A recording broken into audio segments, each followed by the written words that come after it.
whatever you do, in any case, in any case, the research is supposed to be innovative. So research is supposed to be innovative in the sense that, it should make some improvements on existing, or it should introduce something novel. Because of your research, you must have a pleasure of seeing that, there is something new which I have introduced. If I have not carried out a research, probably there shall not have been such a literature in the field of my interest. So that's called introducing something new, or devising altogether a new method of solving a problem. So the problem is being solved in varieties of ways, but because of my research, I just have found an alternative way of arriving at the solution. But comparatively, this way of arriving at solution seems to be much better or much easier, much efficient, much effective in one or the other variant. So that's what is called devising new method. Or you can even think of any idea of yours. It could be a new idea given by somebody else, or it could be an old idea which you had studied way back. But exploit the beauty of that for your successful, for your application, very, very successful. So that is also innovative research. But whatever you do, it must add up some new dimension to your performance. I've heard of people saying many a times, why do you want to do PhD? Why do you want to do research? And most of the people would end up saying that I want to contribute something to the society. Yeah, I appreciate a lot. But my concern or my suggestion is that before you think of contributing something to the society, please see that your research would contribute to your personality first. Probably you all being teachers and you are recruited, and then you are given the responsibility of training of next generation.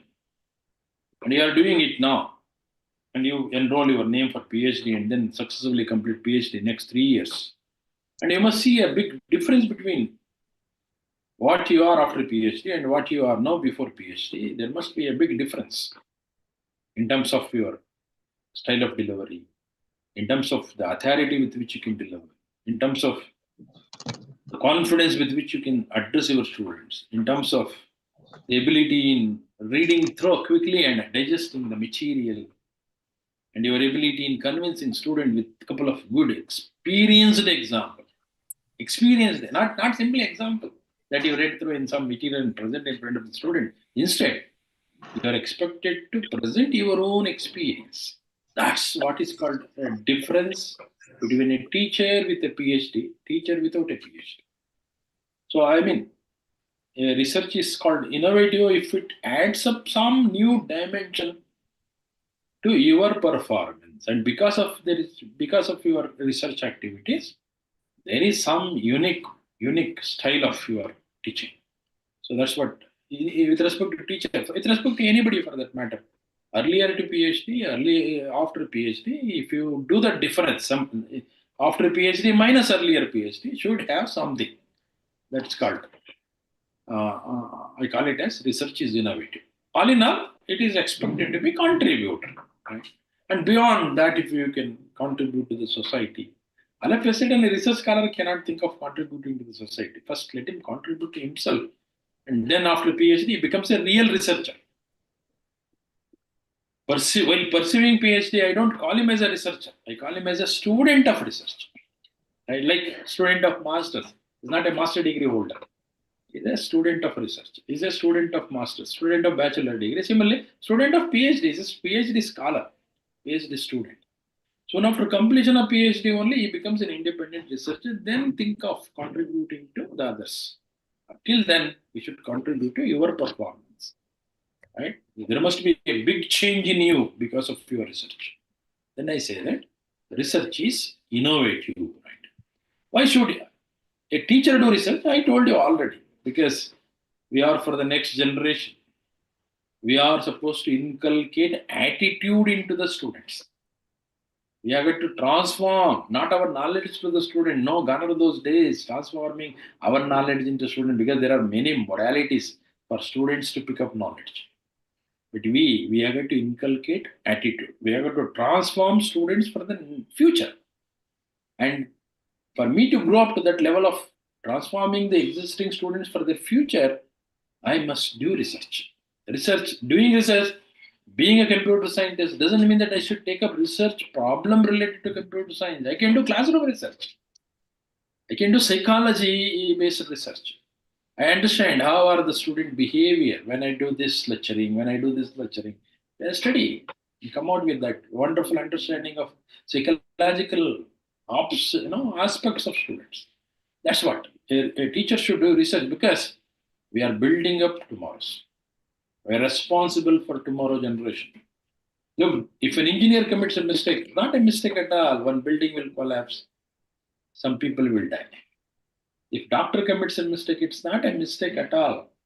On a bed in a hospital, one body will, one person will die and will be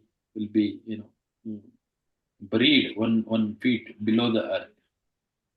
If lawyer commits a mistake, nothing will happen. One person will die and he will be hung one feet above the earth. But if a teacher commits a mistake, it is not simply mistake. It is a spoiling of entire generation to generation. So teacher is most responsible. Most of the times we just talk negatively on politicians, talk negatively on doctors. Oh, he's for money making. He doesn't provide good service. Who created doctors? Because teaching is the profession which creates all other professions. We created doctors, we created engineers, we created lawyers, we created politicians. Your politicians are created by teachers. So we are responsible for everybody's mistake. Had we created the generation in a proper way, probably there shall not be any mistake being happening. Look, we are held responsible. The teachers are held responsible. And mother is also a teacher, right? First teacher is the mother. So including mother, the teacher community is held responsible. Builds tomorrow. And we have to motivate our students. And we have to kindle fire in the young. We should create a kind of fire in the young brain. Even the dullest brain should not sit idle in my lecture, should be vibrate. Should vibrate. Even the dullest brain in my lecture, if I start delivering my lecture, there shall be kind of vibrations in the entire classroom. If I want to grow up to that level of delivery, I got to do research. I got to do research because I got to be in the front line of my teaching community, a fraternity. I should be a successful teacher. What do you mean by successful teacher? Successful teacher means, look, I have been teaching for the last 30 years, roughly 30 plus, take 30 for calculation purpose. And every year there are two batches going on. One from MSc Computer Science, one from MCA. And each batch is about, on an average, let's assume that 50 students. I mean, 1 year I am producing 100 students. And I've been there for the last 30 years. Besides delivering lectures like this outside my department, in a conventional way, as a teacher, I am producing 100 students, master students every year. And I have been doing it for the last 30 years. 30 into 100, 3,000 students I have created. Out of 3,000 students, at least not, I don't want all, at least I want 30 students to be very, very popular for their performance across India. At least out of 30, 10 should be a well-known international scientist. And I say, I am a successful teacher. If I have prepared such internationally reputed students for the next generation, not even 10%, not even 10%, right?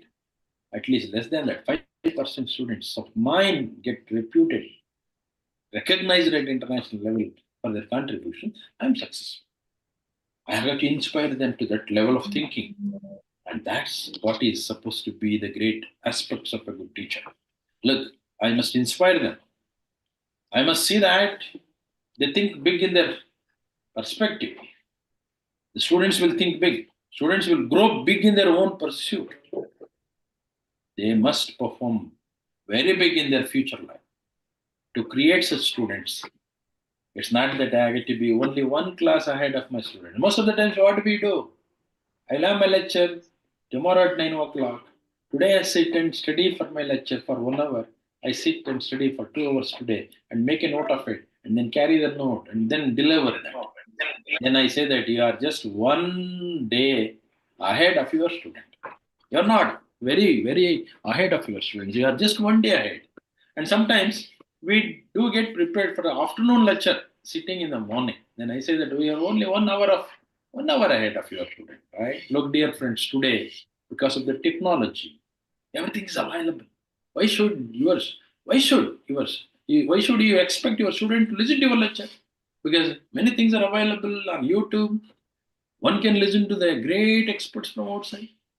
Why should my student attend my lecture? I must think of, right? In what way I make my delivery unique for them.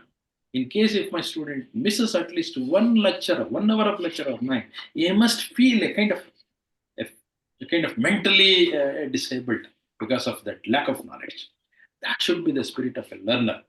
To create that spirit in a learner, the teacher must be very, very front in knowledge. To be always in the front line of the knowledge, one has to do unknowingly research without bringing it to the mind. You have to carry out your research. So, teacher is very, very responsible for next generation. Next, anyway, if I just deviate now for categories of research, already I told you fundamentally there are two types. One is basic and applied. If I took a look at the categories of research, basically I do say that there are three fundamental categories of research. One is called exploratory research, another one is called constructive research, one more is empirical research. As the names themselves indicate, they are self explanatory. Exploratory research is a kind of a research where you explore possible problems for further research. You can think of a thesis made up of 3 chapters, wherein in each chapter you explain 2 new problems for further studies. And it's not good enough to just specify the problem. This is the problem for research. No. What are the parameters of that problem? Keeping that problem still open question for further study. One, what is the challenging issue in addressing it? If I address this, what do we get out of it? What is expected to be the knowledge to be generated? You have to explain the problem. Need not solve the problem. You have to explain the problem. Like if some of you are from mathematics background, probably you must have heard of Ramanujan. The great Ramanujan, though he has attempted solving many problems, but he has listed out several problems, and some of them are still being solved by most intellectual professors in university campus. If you just visit Department of Mathematics in your universities, respective universities, I'm sure out of 10 faculty members of mathematics, at least 3 to 4 of them are working on problems quoted by Ramanujan, not the solution quoted by Ramanujan. Right? Ramanujan has given many, many problems. I heard of people in my campus of Manasik Gangotri saying that, sir, I'm working on 31st problem stated by Ramanujan. Even Ramanujan given a serial number for them, right? And these people remember that key number. I'm working on 38th problem stated by Ramanujan. I mean, Ramanujan did exploratory research. So you can think of, need not solve any problem, but create problems. Look, dear friends, at the time of selecting students for PhD admission, I don't look at the intellectual ability of a candidate to solve a problem. Instead, how unconventional he is in creating problems for me. The one who creates the really challenging problem appears to be a good in even equally solving problems. So then, exploratory research is the one where we concentrate more in exploring problems for further research. So, in addition to giving them a statement of the problems for further studies, you have to give structure of the problem, right? The identified problems, and then parameters of the problem, and then reason out why that problem is still open. And is there any attempt by others in the similar direction but not successful? Why? What is the reason for their failure? This is, look, dear friends, in PhD there can be a failure because you are committed for certain objectives, but for research there's nothing like a failure. Even failure is a knowledge for others not to think in the similar direction. Right? I just go attempt, assuming that if I go in this, if I walk in this direction, I meet with a bridge for a Kaveri river. Then I continue walking. But end up understanding that in this direction there is no bridge to cross the Kaveri river. Then I come back, look for an alternative way. That's not failure. I put a board over there. Don't attempt to find a bridge in this direction. There shall not be any bridge for Kaveri here. Then that could be a lesson for the next guy. Look, no failure in research. But could be a failure in PhD because for PhD we are going to give well-defined objectives, and when you attempt it, when you attempt it, it might not be possible. But for research, no failure at all. Look, exploratory research is such a kind of research where student is expected to come out with possibly many opening issues. In addition to that, demonstrating why are those still opening for further researching and so on.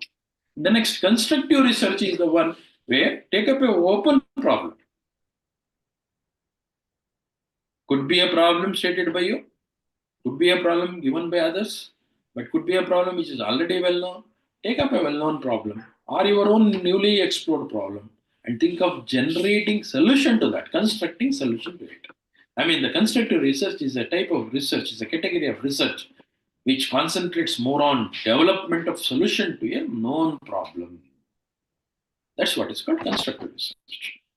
Then empirical research is the one which tests the feasibility of a solution to take it to a practicality.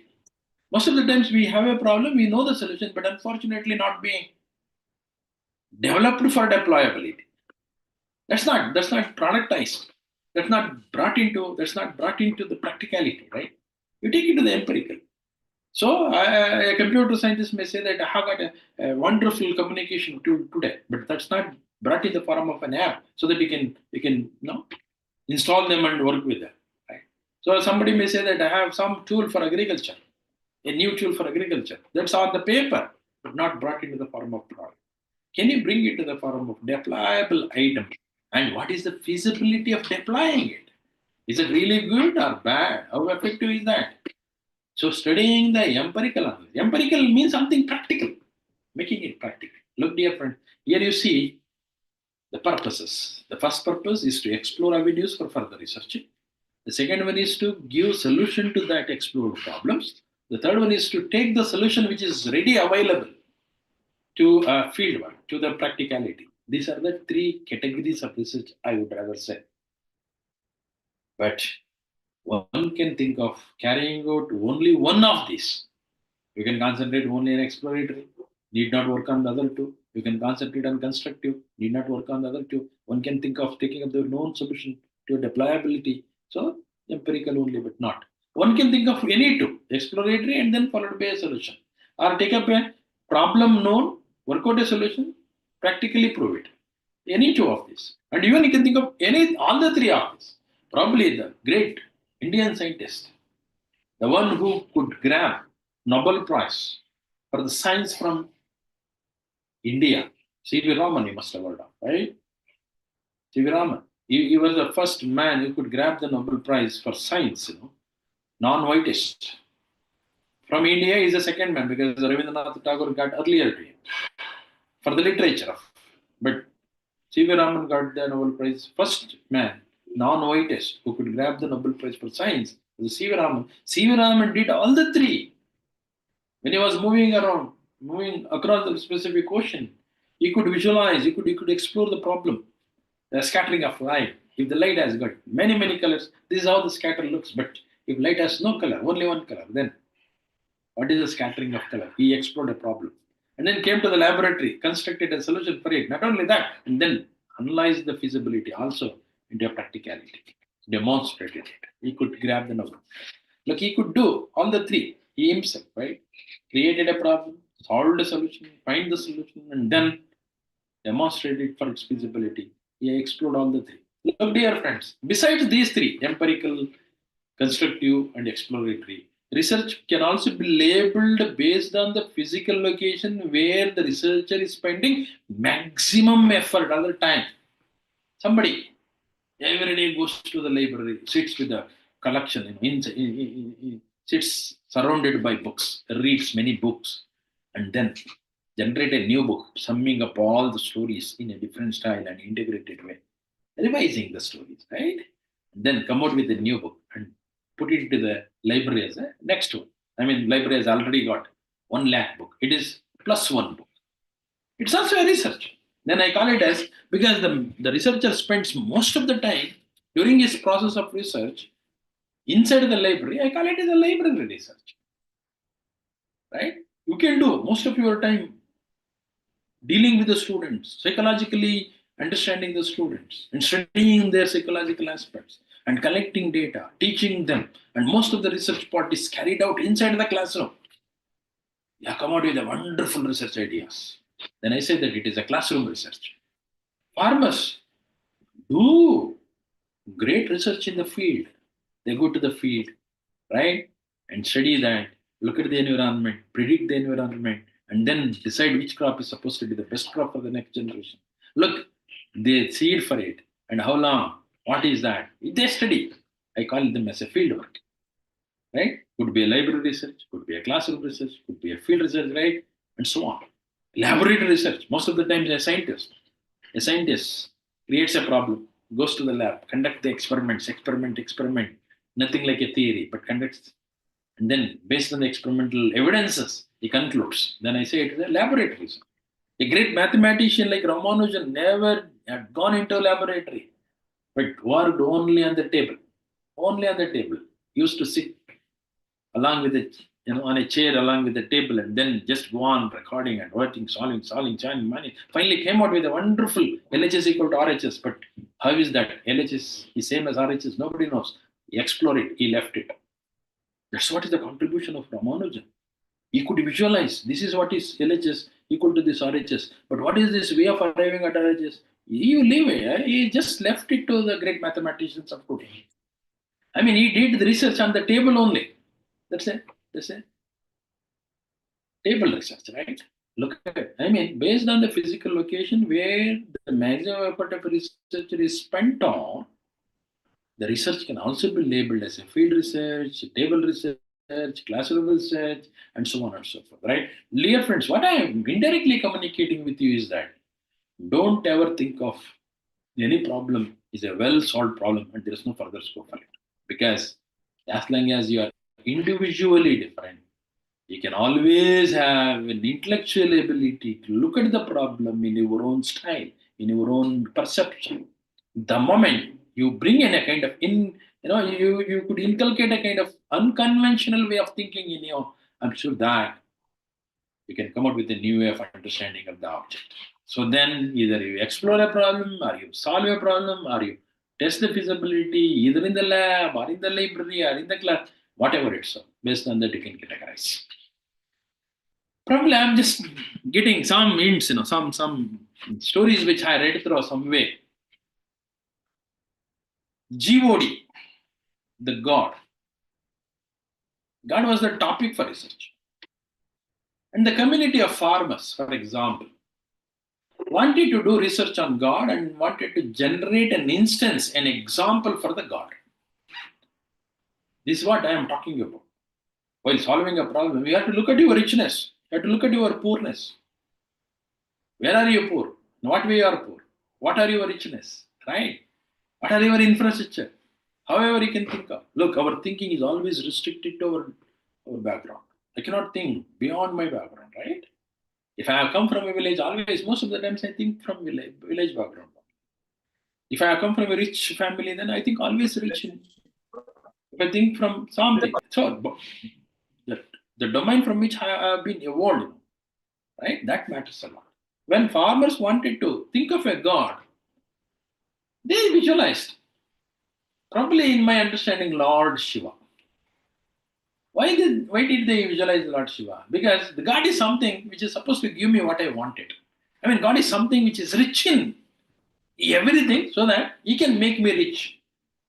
I am poor in these things. I want these facilities. God should be able to provide me. God should be able to provide me. Then I call it as a God, right? Then when farmers thought of who is supposed to be the God, the God should have additionally 2 more hands. Right? God should have additionally 2 more hands at least. Otherwise, he is like a human being. Next. God must take care of me because I badly in need of water for my land and all, no? When rain doesn't come properly, then God should give me the water. Then he thought of associating Gange on his head. So Shiva should have a Ganga. Gange. Gange can be given to the farmer when farmer conducts puja. Then generally farmer can take care of their land and secure them during daytime because of sunrise. But they scare of going to the land during night because of no light of this. Then they wanted the Shiva to give them a good enough light. Then they thought of torch. Torch means a moon. So they fixed a moon on his head. And Shiva should know, should look at us, not through only two eyes. Must have another vision. So that of third eye. Right? And then what is supposed to be the dress? Because farmer wanted the Shiva to have some dress. Then farmer cannot think of a dress of a doctor, dress of an engineer, dress of a teacher, but they thought of their own dress. So they had given a half dress for Shiva. And when they thought of a color for Shiva, because the farmers looked at their colors because they play with the mud, you know. A mud color is the best color. And God wanted Shiva to sleep. And generally the farmers sleep on the mat. Then Shiva is in the field. So think of an animal. The skin of an animal is the mat for this. And where should the Shiva should sleep? Oh, because he is always outside. And I scare of going out in the night because of devils. So Shiva should take care of me and give away my scares. Then Shiva should sleep in the smashana. Look, this is how the Shiva is created. Shiva is imagined to be an instance of the god with a class of farmers. Look at his vehicle, not like Innova vehicle the farmers should think of because farmers generally go on axes, right? Go on bullocks. So then Shiva has a vehicle called axe, cow, for example. And then think of a tool. Shiva should have some tool, no? It's like a farmer tool only. Trishula is like a farmer tool only. Then farmer created an instance called God. I mean, God, they attempted, the topic that they attempted is God, and they created God. Outcome of that process of research is called Shiva. On the other hand, look at the class of business people. When business people imagined God, they imagined from their background. When they imagined their background, they came out with a Vishnu. So they were rich in money. They thought of keeping Lakshmi on his chest. So Vishnu is along with Lakshmi because they wanted money. They are rich in money. And Vishnu, where should he sleep? He sleeps on snake. It's not snake, actually, cushion affected springer, right? It's like a spring, cushion affected bed. So you can comfortably have sleep, right? It's not shake. Then what is the tool being used by Vishnu? Because they wanted to have an access and remote. So thought of chakra. And look at the vehicle. It's a bird, Garuda, right? They can fly because business people always fly. So they thought of, oh, the Vishnu should fly, Garuda. And look at his ornaments, you know. Even our girls do not wear so many ornaments today. So Shiva is rich. Sorry, the Vishnu is so rich. So Vishnu is a concept created by a class of business people, and Shiva is a concept created by a class of farmers. And both of them worked on the same problem, but two different instances because communities are different. Similarly, the same problem, people are different working on it with a different background, can come out with a different way of understanding. Please do take it from me that don't ever say that any problem is well solved and there is no scope for it. As long as you make yourself individually different, you will have your own way of perceiving it and you will be known for your own way of perceiving it in future. So this is what the categories, the research categories which generally we talk about. You know, if I now sum up the things which I have spoken out so far called research process, I understand that. I understand that research process is from beginning. What is that? Formulation of topic. Formulate the topic. That's what identify the objectives of study and well define the scope, right? Formulation of the topic. One topic is formulated. What do I do? Then go for guess towards the solution. That's what is called generating the hypothesis. Look here, I'm now summing up. What is this research? So far, I just have touched upon the topic called research in a philosophical way, looking at it from different perceptions. Now I'm giving it a mathematical way of defining research process. Why it is called research? Why not by something else, right? I'm just giving a mathematical evidence to convince you that this terminology research is why so called. So look, generate the hypothesis. As I said, what is an hypothesis? It's an educated guess. It's not a random guess. It is a guess with a background of education. While generating the hypothesis, look, dear friend, there are basically two types of learning. One is inductive learning, other one is deductive learning. In inductive learning, I will study the examples case by case, specialize the cases one by one. And because of knowledge being accumulated from case to case, I just come out with a generalization of my knowledge. And moving from specific to generalization, a specialization to generalization, through assimilation of knowledge is called inductive knowledge. I mean, I can create a hypothesis by inducing my knowledge because of my specific examples. Then I call it as you followed inductive principle. Another alternative is you know the theory in general, like you know the Pythagorean formula, and then apply that Pythagorean formula and get yourself solved.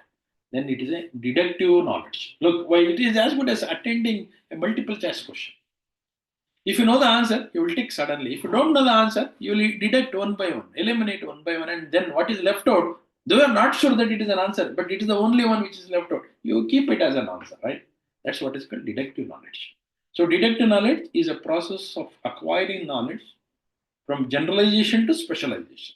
Whereas inductive knowledge is a process of acquiring knowledge from specialization to generalization. So one moves from specific to general, another one moves from general to specific. They appear to be dual. They appear to be reverse. But if you do the same thing, both the things on the same topic, but end product need not be same. That's the beauty of these things. I mean, though the inductive principle and deductive principles appear to be dual in nature, they are not strictly dual because end product are not necessarily same. So, but anyway, for generating hypothesis, either you can go with purely inductive or you can go with purely deductive. But most of the times we neither go with purely inductive nor go with purely deductive. We go with hybridization of these two. I mean, I go with inductive and then shift to deductive and then go with the deductive, generate the specific cases and then induce and then do in a repetitive manner. So that's called generating hypothesis. Once hypotheses are generated, I mean, I guess for the possible solutions. How many guesses? You have possibly 3 to 4. Don't work with always one, particularly for PhD because it's a time bound. PhD is a time bound process. You'll have to complete within 5 years, 2 years, 5 years, right? And because it's a time bound process, don't work with one hypothesis. Generate multiple hypotheses and attempt in parallel. If you become successful at least in 2 of them, good, you are successful in PhD. So that's my recommendation. Don't go with one hypothesis in a serial manner. Instead, go with multiple hypotheses in parallel and try to accomplish at least 2 to 3 of them, right? Once hypotheses have been generated, you have to establish them, right? You have to prove them. For the purpose of proving an hypothesis of your interest, either you can go with the mathematical way of arguing so that you come out with a theoretical way of establishing your hypothesis. And most of the times, for most of the problems, it may not be possible to have mathematics. Then you have to go for data collection, conduct experiments, right? Generate evidences, and then study it for possibly many, and then showcase it for varieties of classes of example, variety of use cases, right? And then because of it works for most of these, look, this hypothesis is always true. I mean, establishing could be either practically or theoretically. If you go for practically, let you gather the data, right? Gathering of data. And then it's not that you simply gather the data. You have to analyze the data, right? You have to study the data. Not only that, you have to study the data. You have to study the relationship among the data, right? So gather the data, analyze the data. For the purpose of gathering data, what are the tools to be used? Which is the procedure to be adopted? Whom should be approached? What is the source to be used, and so on. You study that, and then use the parameters. Take into account all parameters. Analyze the data. Come out with the inference of it. Induce something out of it. And then put it in theory or put it in practical. But unfortunately, once you do this, you may not be successful in proving your hypothesis. Then what is our understanding? Yes, I've gathered the data, analyzed the data, attempted proving it in both the cases, theoretical and as well practical cases. In both the cases, unfortunately, I am not successful in proving it up. What is the reason? Then I understand that it could be because of lack of data which I gathered. I must not have gathered complete data. I must have gathered only some samples of the data of corpus. Then what do I do? Oh, whatever I have gathered is not sufficient. I have to go for regathering. Let me use the term called now regathering. Re is more important now. As I said in the beginning, search is one important, learn is very important, but relearn is equally important. So re is more important. Re matters a lot. That's why in Indian family setup, husband is generally called re by wife. Wife refers husband as re, no? Because he is a dominating man. He is a more important man. Or vice versa also. In some family, husband calls wife as re. So whoever is called by re at home is more dominating, more important for the family, right? So look at here. It's not that the data which you gathered is sufficient. Because of insufficiency of the data, you have failed in establishing your hypothesis. Go for regathering. Once you regather, you have to reanalyze. Once you reanalyze, you have to reestablish. Look, regathering of data, reanalysis of data, reestablishment of the hypothesis. If not, again go back, regather, continue doing. Look, dear friends, here at this level of junction in the process of search. Look, I am searching from the top to bottom. I am searching, but in this top to bottom searching, this portion is repeated. I am searching for a solution for a problem. I just have formulated the topic, defined well, educated the guests, and so on, and then I come out with establishing. But I am repeating here. Without repetition, this search cannot be fulfilled.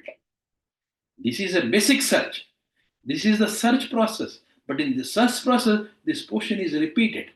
Regathering, reanalysis, re-establishment, and so on and so forth. However I do it, exhaustively I did it. I gather the data so exhaustive, no more data can be added up. Analyze the data in all possible permutations and combinations. No, nothing can be done. Unfortunately, I failed in establishing my hypothesis. Then I understand that my hypothesis itself is wrong. Then what do? I go up a step before, generate the hypothesis. Now regenerate the hypothesis. Look, dear friends, here is one set of steps to be repetitively done. And then again I go back, regenerate the hypothesis, again repeats. There are two nested loops, one within the other. There are two loops. This repeats and this repeats once in a while. And this process of search is a search process. But it's not one attempt of search. It is not a straightforward search, but it is a research. Research. This is how I say that the process that you carry out is not simply search, but it is a research. Hope you understood with this background of mathematics. I say that because this process involves two loops: outer loop at hypothesis level, inner loop at establishment level. This process of searching for a knowledge. Basically, I'm searching for a new knowledge. In this search process, I do certain things repetitively, and because of that repetitive search, it is called research. So, look, once you are successful in establishing, come out with a conclusion. Otherwise, go for revising the hypothesis, right? Second loop, in this outermost loop. Once you concluded your research, then don't ever forget to document that. Because without proper documentation, whatever you carry out as a research, that will never find any tremendous application. So research will be of greater significance only when you are capable of documenting it very properly. Imagine a situation. There are two medical doctors. One doctor every day gets up and creates a new medicine. And by evening, he will drink that syrup and then he will have comfortable sleep. He does the same in the next day, next day, next day, and he lives for 60 years. One day he will die. Whereas second doctor, the another person, he does the same thing. He creates a new medicine today. And by next day, he will spend whole day for documenting. How did he create? What is the purpose of it, etc. An alternative day, he create a new medicine. Alternative days, he just document each medicine. One day he will die after 60 years. Who is the better one? the second one, because he not only created medicine, but he also documented the process of creating medicine along with its pros and cons. That's what is called the documentation. Look, dear friends, documentation, there are two types. One is publishing document. I mean, you have carried out your research, then document your research, keeping in mind the interest of circulating your knowledge across the globe. You want your contemporary research scholars to come on, to be aware of your research for the purpose of that communicating your knowledge across other contemporary researchers. I am preparing a documentation. So that document is what is called publishing document. On the other hand, you go to a mobile cell phone shop, then you buy a cell phone. You'll get a document along, right? What is it? It is a manual, you call it as. Why is that so created? It is to educate you on how to operate this mobile. You buy a new television, there is a manual. You buy a new car, there is a manual. Because that document speaks about how to handle this object, right? How to handle this product and so on. So I mean, we generally in the process of research, we create two types of documents. One for the purpose of communicating our knowledge across contemporary researchers, and that's for the purpose of publications. And the second one, it is to educate the end users. If you create a document, keeping in mind the users who are using your product, you are using your research, and not to educate them how to use your research and when to use your work. And then I call it as a manual kind of document. These are the primary documents coming out of research process. One is a publishing document, another one is a manual kind of document, right? Look, now my question is, the success in research largely depends on what? What really matters for the success in research, especially largely depend on, is it a supervisor, is that a topic, is that the environment, is that the institution, is that the library facility, is that the laboratory facilities, is that this researcher who really matters? Then I would say it is the ability of the researcher, it is the understanding of the researcher, it is the domain knowledge of the researcher, it is the commitment of the researcher, it is the love and affinity of the researcher towards the problem. And next time, I don't want to read, you read it. Look, any success of any research for that matter, largely depends on the one who carries out the research, not the laboratory facilities. If not available here, you will go in search of it. Not the material available. If not here, when I was a PhD student in University of Mysore, I started PhD in computer science. I am the first one who established research laboratory. Then I used to go on every weekend to IIT Chennai, IISc Bangalore, right? Many. Every weekend I used to be in Bangalore or in Chennai. I used to go in search of it. That's the success. Look, it all depends on the researcher, his understanding ability, his domain knowledge, the commitment that he has, all in all, the affinity that he has got towards his problem. Look, dear friends, I have used the term called marriage here, not in a conventional way, but in an academic way. So you must feel that you got married to the problem. You are married to the problem. It is your spouse. If you are already married, your PhD is your second marriage. Right? If you are unmarried, your PhD or the research is the first marriage. You have to take up this problem as if it is your spouse. Could be arranged marriage. If the supervisor has arranged such a marriage and assigned a good problem for you based on your taste of, could be arranged. Otherwise, you must have taken up with a low marriage. You must have taken up. But one thing, once you have taken up a problem, you must feel that it is yours. Like soon after my marriage, personal marriage, I am blessed with two children. Similarly, here, the moment you have taken up the problem as your spouse, you will be blessed with your brainchildren. That's your ideas. Your papers is your children, right? Publication is your child. And it's not that you simply have to generate the idea and somehow publish it and forget. No. It's not that I just am blessed with two children and they say, forget them. Don't you think that I go in search of good school for them? Because I want them to be better citizens for in tomorrow. I don't want anybody to figuring out that these are the bad elements in the society. Don't you think that I go in search for a good school for my kids? I want them to be better educated. I want them to serve better the nation of India, right? Similarly, once after you publish your materials, it's your brain children. And you must take care of your children. And I mean, you must see that your ideas get peer-reviewed journals. Somehow, not to somehow. Look for a better, simply better journal, better conference, right? Publish it and get it appreciated by us. That's what it's called, right? That's the meaning of what is called marriage. So what matters really is a research scholar matters a lot. Then you may have a question. Then the question is, sir, if you say that everything depends on the research scholar only, what is the role of supervisor, right? When I say that supervisor is like a parent, supervisor is like a parent. He is supposed to conduct the marriage between a scholar and a right topic. He has to understand. Like I'm a parent, I don't immediately conduct marriage for my son. I wait till he becomes mature, till he is educated, graduated, and started earning on his own, so that he can take care of the entire family. Don't you think so? Similarly, here I should understand the student, observe him carefully. What is his liking? What type of problem he really want to work on, etc., etc. And based on that, I should think of a good problem for him so that there shall not be divorce for at least 3 to 4 years. That is the role of supervisor. He is a facilitator. He will provide the facilities. He will provide the mathematics in case of science. He provides all what is required and create an environment where research scholar can pursue better research. Nothing beyond, right? So in philosophical terminology, like a priest, he has to conduct the marriage between right pair, a scholar and a topic at the right time, not so early. That's what is the role of supervisor. Philosophically, if I present, technically, if I present, supervisor should take care of documentation. In my experience, dear friends, in a research process, if effort is put in for research is about 40%, remaining 60% effort will go for documentation. Yes, you have to dedicate yourself more for documentation. Unfortunately, most of the times, including myself, we neglect documentation.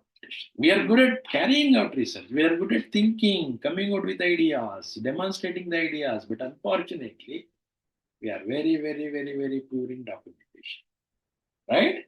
Look, you don't mind conducting 1 hour lecture for your students, but if the students come to you and ask you a question, can you get me a note for that? Then you hesitate. If I am invited by MMTTC to deliver lecture again on this topic, I don't mind engaging next day. But if Nanjun Swami asks me a question, Guru, can you get me a documentation on your topic of delivery? Then I disappear suddenly because documentation is a challenge. Documentation consumes a lot more effort. So documentation should be taken up very seriously. So for documentation to be more pakka, what do you mean by more pakka? If I want to communicate the concept X to the others through documentation, X should be conveyed as X only, not like X minus epsilon, X plus epsilon. X has got to be conveyed as X only. Whatever. Suppose if I have something in my mind, think of Lord Ganesha in my mind. Then I take up a pen and then create a document of Lord Ganesha. I just picturize the Ganesha on a page. The moment I complete picturing the Lord Ganesha, when you look at it, should perceive it as Lord Ganesha only, not as an elephant. If you perceive it as an elephant, then I failed in communicating my thoughts to you people. That's what is called Pakka documentation. There shall not be plus additional misleading data. There shall not be any minus missing data. Look, these are the two things which you have to take care of. One is missing data, another one is misleading data.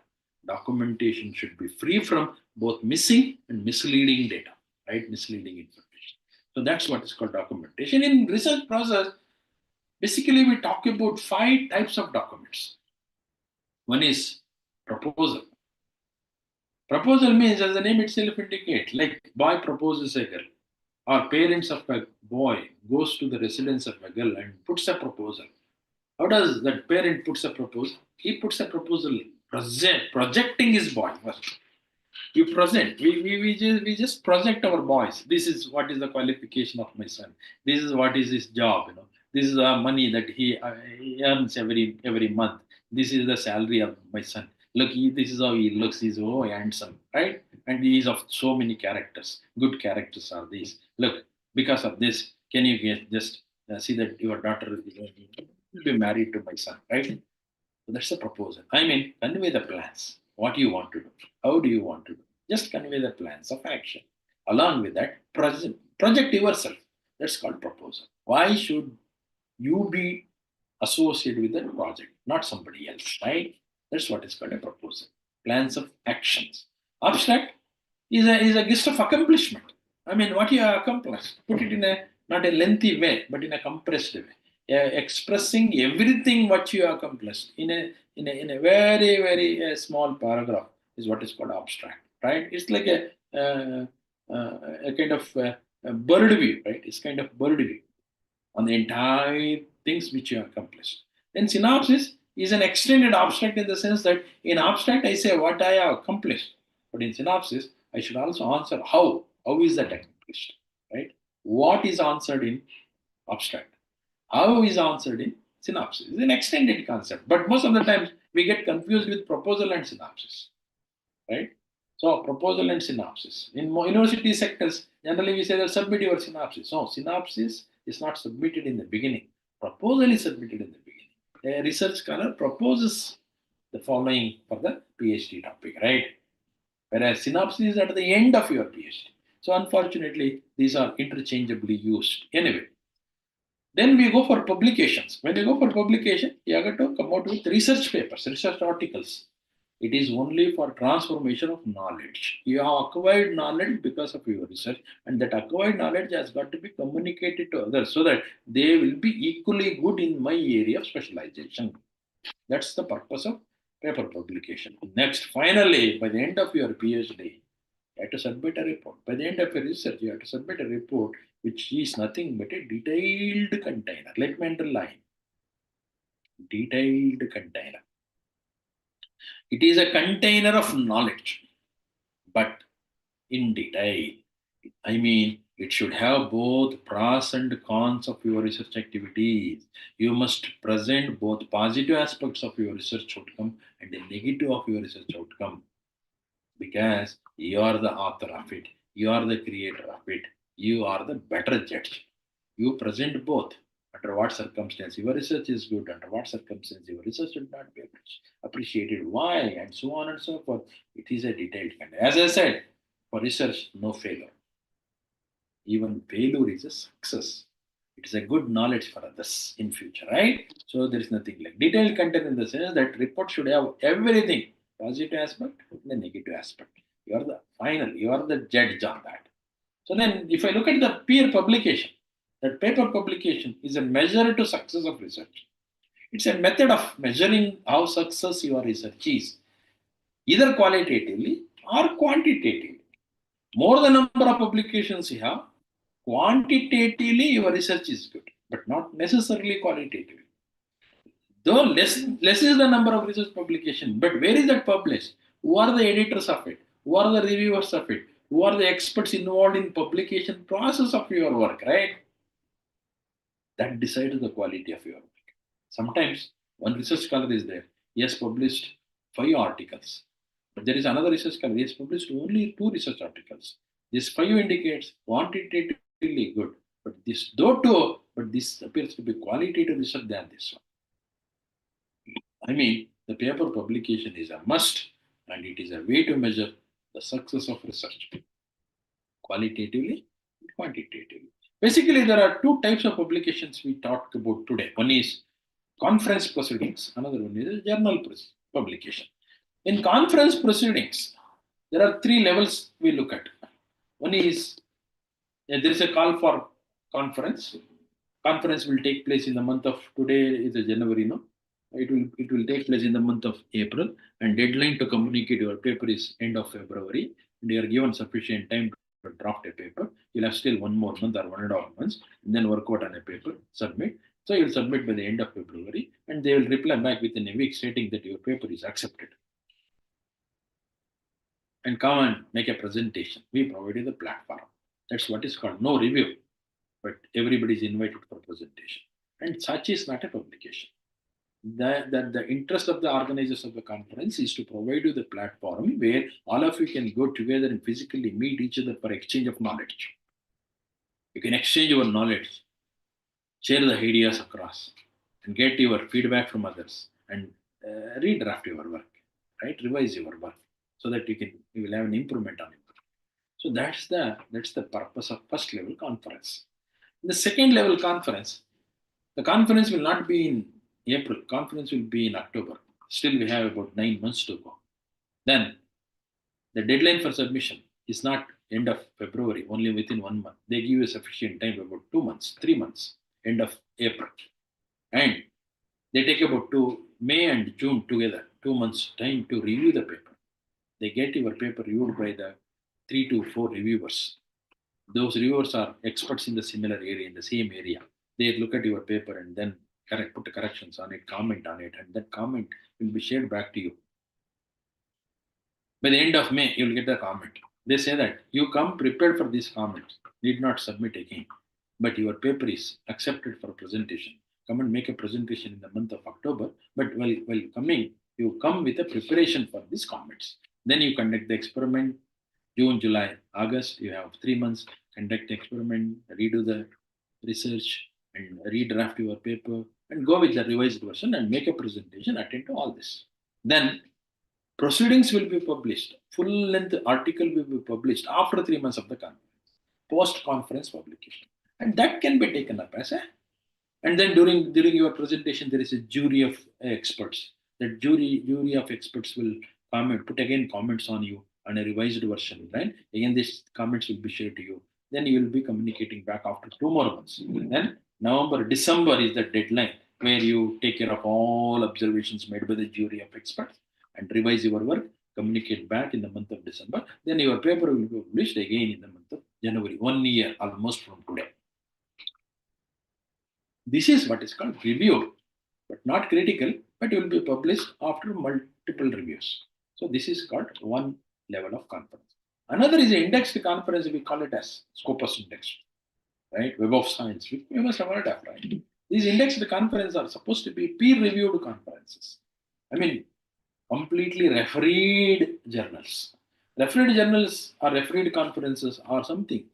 The conference will not be in this year of 2025. Conference will be in the August of 2026. And well in advance, 18 months in advance, minimum they notify, call for paper, and they give you sufficient time to plan your research, suiting into the scope of that conference. And now January, the deadline for submitting paper will be August 2025. I mean, you will be given about 6 months. Deadline is July. Then work on that, keep in mind, create a problem, explore the problem, construct the solution, empirically prove it, put a mathematics on it, work out, then all. Then by the end of July, you will submit. Then they take July, August, September, October, about 3 months, or November, sometimes 4 months. They get it reviewed by great experts in your area, and they share the comments. And comments will be given back to you. They will ask you to revise your work. So August, September, October end, you will get the comments. And then you put in November, December, January, revise the paper. And then communicate by end of January next year. They take again February, March, they get it reviewed by the same experts. Now the experts will decide whether you attended their question or not properly. If you attended the questions in a appealing way, they recommend your paper for acceptance and make presentations and publish it. Otherwise, they simply say that I'm sorry, rejected it. Then March, you will get to know whether your paper is accepted or rejected. Here, acceptance rate is negligibly small, about 20%. If your paper is rejected, fine. You will have an invitation to attend the conference in the month of August. Then, April, you will get the message that your paper is accepted. May, June, again, with additional comments, you revise and submit a complete manuscript, complete proofread manuscript for publications. Then they will publish, they come out with a book, with a full-length article, and that will be released on the day of conference. Look here in this third level conference, the conference will be notified well in advance, the review process will take, and you will give a sufficient time to review your work, communicate back, and then they decide whether acceptable or not. Acceptance rate is negligibly small, rejection is high, and the accepted papers, camera-ready paper will be taken, and then that will be published on the day of conference. This is, look, on par with this, instead of deciding on one attempt itself, right, rejected. The reviewers will give you a scope. As long as they are happy about your work, As long as they feel that there is something new in your work, they give you a second time, third time, fourth time, etc., till they become happy or till they become unhappy. They don't immediately make decision or reject it or accept it. Then I call it as a reviewed, peer-reviewed journal. So in the conference proceedings of index level, there is a time limit. It's a time-bound work. Whereas in the case of journal, there is no time bound. So you are the author, communicate to the editor of the journal, and blind reviewers are there. They review the paper, communicate back to the editor. Editor will coordinate with you. You revise the work, get back to him, and then that gets reviewed by the same or additional incoming, and this will go repetitively. And one day, these people find it interesting. They say that accept for publication. Or one day, the people say that, however, opportunity is given to you, unfortunately, could not work up to that level of expectation. Then they say that reject the paper. So this editor will communicate to you. This may take about 2 years, this may take about 1 year, may take about 3 years, and so on. That's what is called journal peer review publications. So anyway, publication is a must because the publication is a method of measuring the research quality and as well the quantity. What are the public characteristics of a good publication, right? When do I say that the paper is acceptable? I mean, on the other hand, what are the characteristics that the reviewers will look at your paper to accept? Then, novelty is the very first. Novelty is something new, which is your own, not by others. Relevance. How relevant is this for the journal of my interest? What is the literature that you covered up? How did you write? Literature coverage, that doesn't mean that you read and reproduce. No, it is to read, analyze, synthesize, and then reproduce. That's called compilation. Literature should be compiled, not interpreted. Please follow it.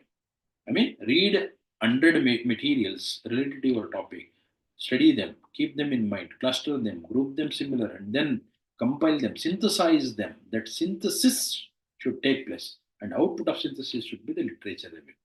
Most of the times, what we do, we read an article, we just make a paragraph on it. Next, go to the next. If I read 100 papers, I have 100 paragraphs. No, all 100 papers could be clubbed into only 8 groups. Then I have only 8 paragraphs. This is what is called drafting of literature review, reference to a prior. While presenting your ideas, how clearly you have made a presentation. Linguistic quality is equally looked at. If you want to really publish at international level of journals, the English quality, linguistic quality, the grammatical mistakes, right? Spelling mistakes, all should be seen. So, clarity in presentation. And how did you validate your technical correctness, convincing way of writing it down, and then experimental validation. If all is correct, then if it is published, how much impact does it have on the readers? Is it a limited impact? Is it a broad impact, right? Who are really the expected readers for this work? Does it disturb the reader? If your work appears to be more disturbing the readers, then it is a good work, right? So then the tendency that it gets accepted for publication is very high. So these are the 7 characteristics generally we look at primarily, right? So novelty and impact. Novelty first, the impact are very important. Relevance and then validation. Look and so on. The middle one is, if the novelty is good and impact factor is also high on your work, then guarantee that one or the other day your paper will be accepted, but it's only a matter of time to revise your paper. I mean, reviewers will not simply reject if they're happy about the novelty and impact of your work, and they give you an opportunity to revise. So that's what. So when you look at the paper format, how is it supposed to be a paper? Then I say that paper should have a title. Title should convey clearly the content of the paper. That doesn't mean that you can go for one-page title or half a page title, right? Title should be precise and concise in nature so that the moment somebody reads up the title should imagine what is supposed to be the content of the entire page in a paper of 20 pages, right? Title. While titling, don't be hurry. Meet with the people, discuss with the people, discuss with your contemporary researchers, celebrate titling day of your work, like celebrating naming ceremony of your kid, right? Don't you think that while naming your kid, you look for a suitable name? Otherwise, what happens? No, a boy looks to be very black in color, but you call him as Kempaya. That should not be there. Or a black is very reddish in color, but you call him as Kariyaya. That should not be there, right? And you imagine what is supposed to be the kid in future. Can you name the kid based on that your expectation and prepare the kid for it, right? That's more important. Sometimes I call him as Ashoka Chakravarti, but he is scared of moving out of the residence in the dark. That should not happen. So title should match with the content. Celebrate the titling day, right? Then have an abstract list of accomplishment. Then have a keywords. Today's is essential for technological issues, right? Keywords. And then have an introduction. Introduction could be read from other materials and then refined version of that. Introduction, present your scope, present your objectives, everything. And then what is yours? Explain your model. And then put it in a sequential way of accomplishment. How did you do? What did you do? Right? What are the steps that you accomplished? Put them in some order. And then conduct the experimentation, collected the data. What data you collected? Why did you collect it? Right? Analyze the data. Right? What is the material that you collected? Read through. How did you relate them? You do all experimentation and then a discussion. Don't ever forget. I have a section called discussion. This is where you discuss with yourself, positively and negatively. You raise your own questions. So you are the author. Write the paper because you are the author. And then keep it and go to the other side of the table. Look at the paper that you created, the manuscript that you created, as if you are the reviewer. Comment on your own work negatively. Again, keep it there. Come to this side. You are the author now. Attend to them. Right? Attending them means in the form of writing only. See that? I mean, generally, the supervisor is supposed to look at as if he is a reviewer. Then supervisor should not be convinced through orally. So supervisor has to make a note in writing on the papers. Then you take the paper, don't explain it. Go there and attend by writing only. So that when supervisor reads your answers, should be convinced. So you do this repetitively. And then finally, in the discussion, you say what are the goodness of your work, what are the badness of your work, how good is your work when compared to others, how when shall this be used, when shall not be this used, and so on. Compare and corroborate both positively and negatively, right? That's what is called discussion. And then come out with a conclusion. Conclusion is a gist of not accomplishment. Most of the times, unfortunately, the same abstract is repeated but in a past tense in English. No. Conclusion is something which you have generated, right? What is the real findings of your research? That should be presented in your conclusion, right? And then acknowledgement, don't ever forget to acknowledge the people who are in support for accomplishing something. And then go for references list of things.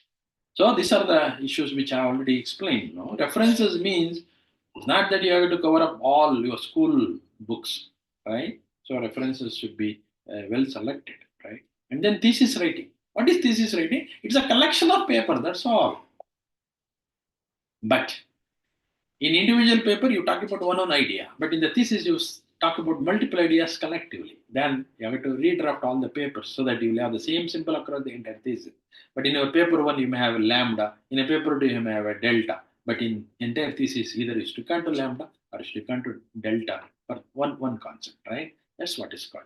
So thesis writing, thesis will have following sections like introduction, where you explain fully your problem, preamble, statement of the problem, objectives, motivation, methodologies, etc., what you accomplished. Then contributory research is yours. Contributory chapters could be multiple in number, right? Contributory chapters are yours means should be organized in a well readable and a sequential manner. That doesn't mean that first year research should be first chapter, second year research should be second chapter, third year research should be third. No, no. The last year research could be first, the first year research could be last. But see that they are logically arranged in a sequential manner. One output should be the input for the next one, right? One is built upon the previous, and so on and so forth. That's what it's called. Contributory chapter is yours, not somebody's. Introduction can be from somebody's, right? Look at introduction is generated by reading through the many materials available in the literature. That could be refined version of existing. Appears to be appealing, readable, wonderful, beautiful sentences. But contributory chapters are mine, first time drafted. Need not worry about the attractiveness of that, but it is your contributory. Then go with a comparative analysis, compare both qualitatively and quantitatively your work with others and your own work if you have multiple objectives. And then do the exploratory work here in future so that it could be a input for the next generation. Exploratory research takes place here in future. And then if you have come out with some good idea which is deployable, come out with a product, not necessarily, come out with a product, but optional. Then conclusion should be a review, overall list of accomplishment, and then a research finding, real. Then don't ever forget to put what is called author's publication. So author publication is your list of publications which you have come out with.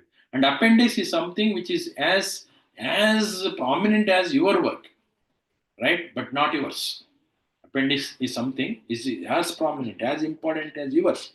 For somebody to read your thesis and understand thoroughly your thesis, this concept is very much required, but that's not yours. Then put it in appendix. Then put a bibliography. Here I call it as a bibliography, but in case of paper, I call it as a reference because that is restricted to a single idea, whereas it is a heterogeneous collection, but related to whole notion of your thesis. So that's called bibliography. So thesis writing is very, very tough job, but convincing way of writing is really tough. Look at here. I want you to read this. Assume that you submit your thesis today and got your PhD awarded, and you will read through your thesis after 5 years. Now I am reading my thesis after 25 years. If I read through my own thesis after 25 years, I feel this. The part that is good in my thesis is not mine. The part that is good is not original. But the part that is original is not good to read now. I mean, whatever I used to call it as mine, that's not today attractive to read. The part that was original earlier is not good to read now. But the part that is good in the thesis is not mine. This is how you must feel. Then only I say that you wrote your thesis for you. Otherwise, somebody helped you out. I mean, whatever you have come out with your original contribution is supposed to be read as not good after 5 years. It indicates two things. One, you did your thesis. Number two, last 5 years, your maturity is improved to that level of not appreciating the way in which you wrote up your thesis. That is what is called. Why the part which is not originally supposed to be good? Because you collected and it's a refined version of presenting things, It is a re-refined, supposed to be good. That's unfortunate, but still it is appreciable.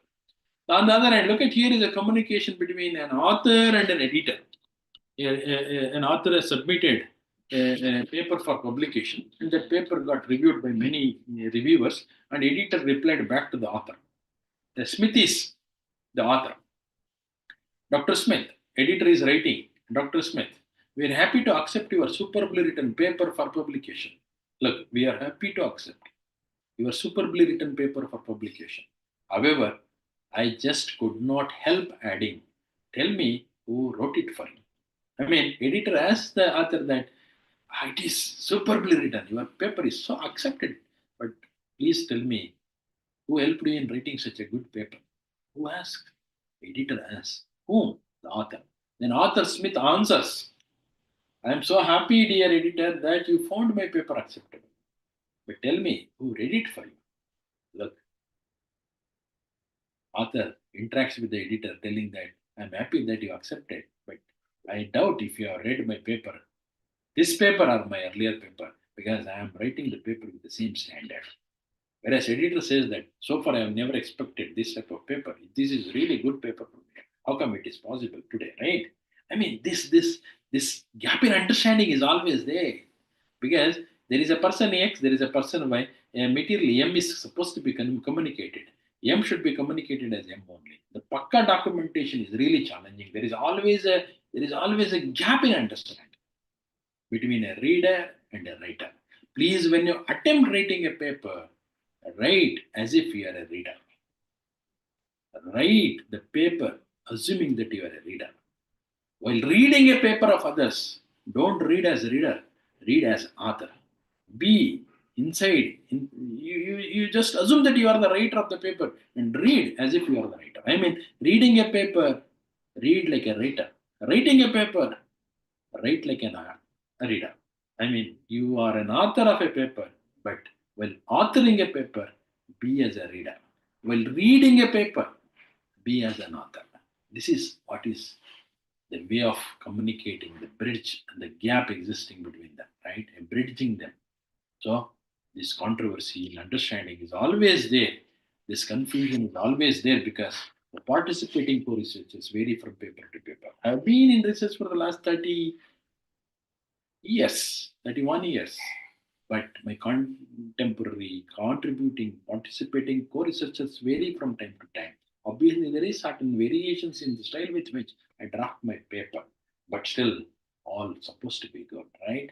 That gap is always there. In documentation, is a process of reducing this, minimizing this gap in understanding between writer and a reader. That's what is the challenging issue in documentation. Dear friends, if I now, I think, right time to sum up my lecture. Yes. So we just have learned about what is called research, how research can be presented. It is search and a research search again in a single phrase. It is a process of inquiry, an active process of inquiry in a complete sentence.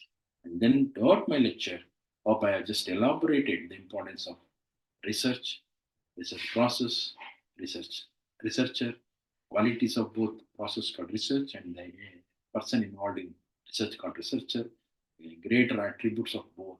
Then I categorize them basically, fundamentally, and three, the exploratory, then constructive, and then empirical. And earlier to that, types of research, original and applied. In the process I've explained, starting from formulation, through hypothesis generation, till establishment of hypothesis, understood that in this process of search, it's not straightforward search, but it's a repetitive search, and because of that, it is called research.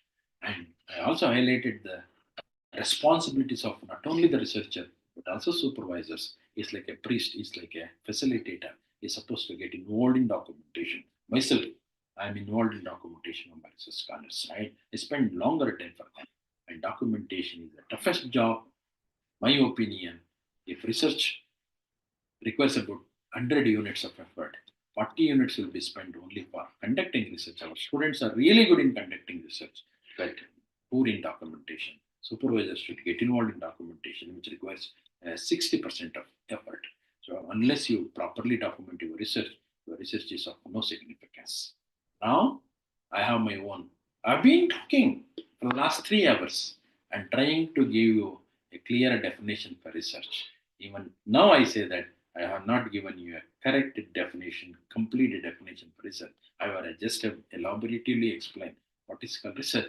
Another way of defining research in my own poem, if I say that, look, R-E, S-E, A, or C-H, each letter stands for something. In this poem, I say that reading a lot, or for reading a lot. Reading a lot, paper, you read a lot, material. Like donkey animal which eats paper into stomach. Donkey is known for eating paper. Similarly, research scholar is supposed to be known for reading paper.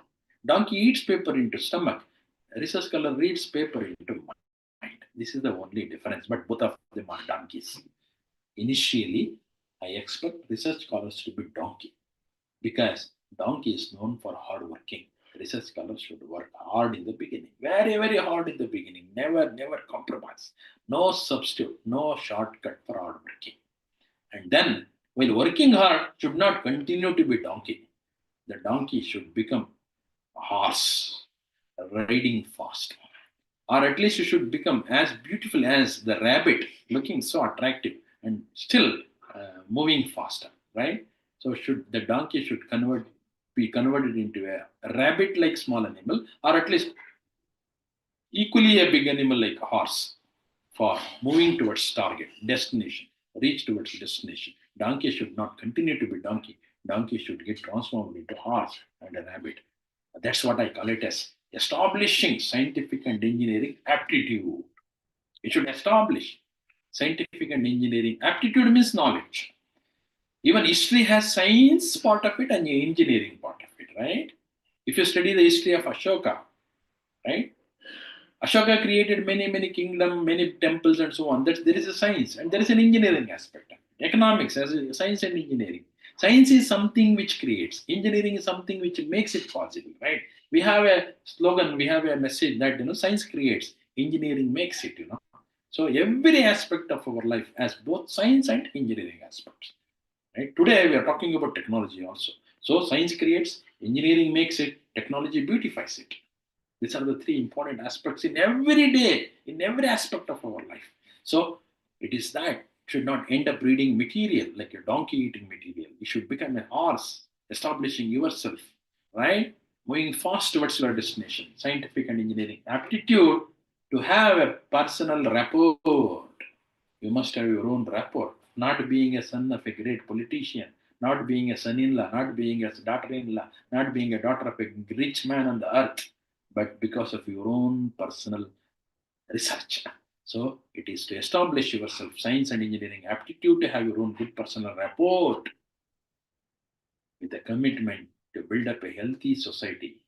Ultimately, you have to commit yourself to build up a healthy society for the overall development of Mother India. Then ours will go to the destination, turn back, then it is an area of your research. It is a field of your research. It is a forest of your research. Now you are the king lion. Donkey becomes lion. In your area of research, you are the king. Nobody can question you. If opportunity is given, should be able to talk hours together. Then I say the donkey is gradually transformed into lion-like animal in the topic of research. For that topic, you are the king.